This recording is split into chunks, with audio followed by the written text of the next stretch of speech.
Hello बच्चों, नमस्कार। बच्चों, आज का पाठ शुरू करने से पहले मैं आपको कुछ ज़रूरी बातें बताना चाहती हूँ। बच्चों, जब भी आप नोट्स लिखते समय सबसे पहले अपना नाम, अपनी क्लास और अपना रोल नंबर जरूर लिखें और पाठ को 3 या 4 बार रीडिंग जरूर करें। तो बच्चों, आज का पाठ है साखी, यानी कबीर की साखी। तो बच्चों, मैं पाठ शुरू करने से पहले कबीरदास जी के बारे में कुछ बताना चाहती हूँ। कबीरदास जी का जन्म 1398 ईस्वी को हुआ था और उनकी मृत्यु हुई थी 1518 में, यानी 120 साल की उम्र में उनकी मृत्यु हुई थी। कहते हैं कि कबीरदास जी का जन्म हिंदू परिवार में हुआ था और उनका पालन पोषण एक जुलाही के घर में हुआ था, यानी उन्होंने 2 संस्कृति पाई थी। बच्चों, वे जो कबीरदास जी शास्त्रीय ज्ञान से ज्यादा महत्व देते थे अनुभवी ज्ञान को। अनुभवी ज्ञान उन्होंने अपने साखी के माध्यम से प्रस्तुत किया है। साखी यानी साक्ष्य, साक्षी यानी साक्ष्य यानी प्रत्यक्ष ज्ञान। साखी के कुछ दोहे यहाँ इस पाठ में प्रस्तुत हैं, जिन्हें मैं आपको पढ़ाने के लिए जा रही हूँ। पहला दोहा है, ऐसी वाणी बोलिए मन का आपा खोए, अपना तन शीतल करे औरन को सुख हो। कबीरदास जी कहते हैं हमें ऐसी वाणी में बात करनी चाहिए जिससे अपना मन का घमंड समाप्त हो जाए। अर्थात हम जब दूसरों से बात करते हैं तो हमें उनसे मीठी वाणी में बात करनी चाहिए, इससे हमारे मन का घमंड दूर हो जाता है। अपना तन शीतल करे औरन को सुख हो।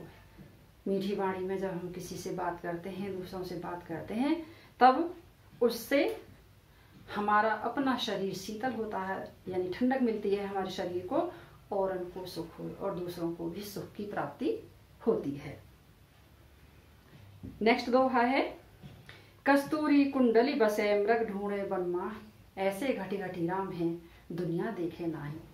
यानी कस्तूरी एक ऐसा पदार्थ है जो हिरण की नाभि में रहता है। नाभि कहते हैं नेवल, नाभि में रहता है, लेकिन हिरण को पता ही नहीं होता कि इसमें ये मेरी नाभि में कस्तूरी है, जिससे इतनी सुगंध आती है और उस सुगंध को ढूंढने के लिए वो जंगलों में मारा फिरता है, लेकिन उसको वो कस्तूरी नहीं मिलती है। ठीक वैसे ही हर जगह भगवान राम हर जगह हैं, लेकिन उनको हम देख नहीं सकते। हम ज्ञान के माध्यम से, जब हमें ज्ञान प्राप्त होता है तभी हम ईश्वर को देख पाते हैं। जब हम अज्ञान रहते हैं तब हमें अज्ञान की स्थिति में हमें कुछ पता ही नहीं होता है कि ईश्वर कहाँ है, इसलिए हम जगह जगह मारे फिरते हैं ईश्वर को ढूंढने के लिए। जैसे हिरण कस्तूरी को ढूंढने के लिए जंगलों में मारा फिरता है और उसे नहीं मिलती है, क्योंकि वो अज्ञान है, उसे पता ही नहीं है कि कस्तूरी उसकी नाभि में है। तीसरा दोहा है, जब मैं था तब हरि नहीं, अब हरि है मैं ना, सब अंधियारा मिट गया जब दीपक देखा माही। जब मैं था, यानी जब मेरे अंदर घमंड था, तब हरि नहीं, तब हरि नहीं थे, ईश्वर मेरे पास नहीं थे। जब मैं घमंडी था, मेरे अंदर घमंड था, तब ईश्वर मेरे पास नहीं थे। अब हरि है मैं नाही, और अब मेरे पास ईश्वर है और मेरा घमंड अब दूर हो गया है। सब अंधियारा मिट गया जब दीपक देखा माही, और सारा अंधकार जाता रहा जब मेरे अंदर ज्ञान रूपी दीपक जल गया। यानी जब मुझे ज्ञान प्राप्त हो गया तब मेरे अंदर से अज्ञान रूपी अंधकार जाता रहा।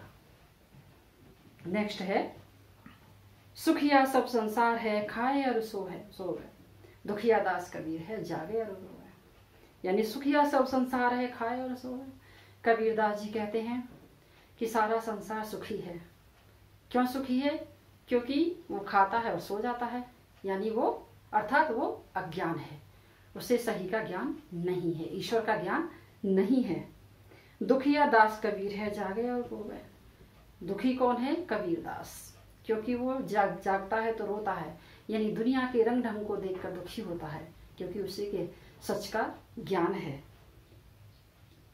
नेक्स्ट दोहा है बच्चों, विरह भुवंगम तन बसे मंत्र न लागे कोई, राम वियोगी ना जिवे जिवे तो बोरा होई।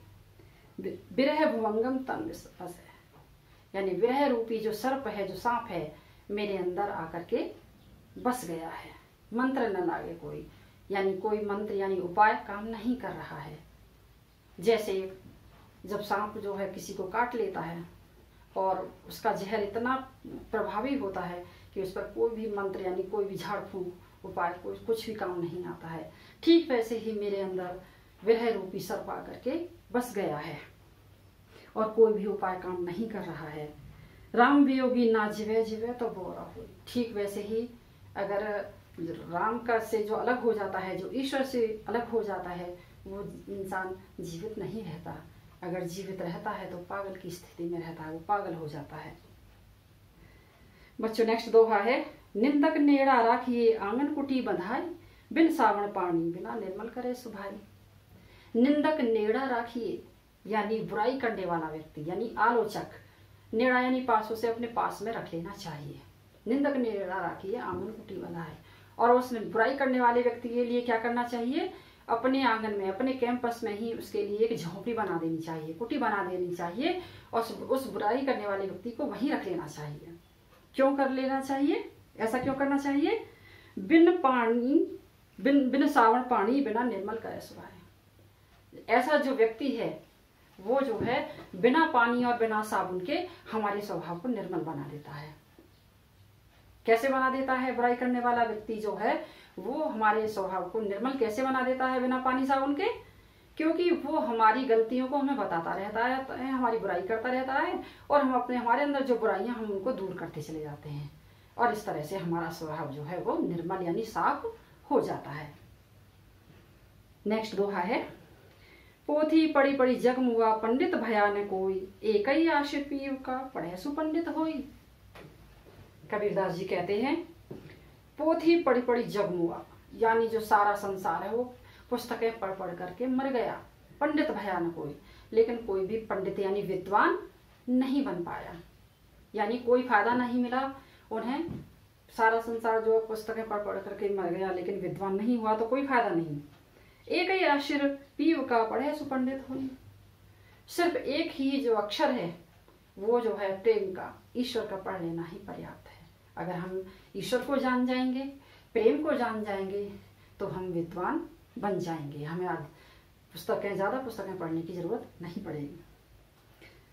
नेक्स्ट दोहा है बच्चों और लास्ट भी है, हम घर जालिया अपना लिया मुराड़ा हाथी, अब घर जालों ताश का जे चले हमारे साथी। हम घर जालिया अपना लिया मुराड़ा हाथी, हमने अपना घर जला लिया, यानी हम तो सन्यासी हो गए, हमने घर बार त्याग दिया, घर गृहस्थ त्याग दिया, हमने अपना घर इस तरह से, हमने अपना घर एक तरह से जला दिया। लिया मुराड़ा हाथी, और अब हमने जलती हुई लकड़ी यानी मशाल हाथ में ले ली है। अब घर जालों ताश का जी चले हमारे साथ, और अब हम उनका घर जलाएंगे जो हमारे साथ चलना चाहते हैं, जो हमारी तरह सन्यासी बनकर ज्ञान फैलाना चाहते हैं, लोगों को ज्ञान बांटना चाहते हैं। अब हम उनका घर जलाएंगे। धन्यवाद।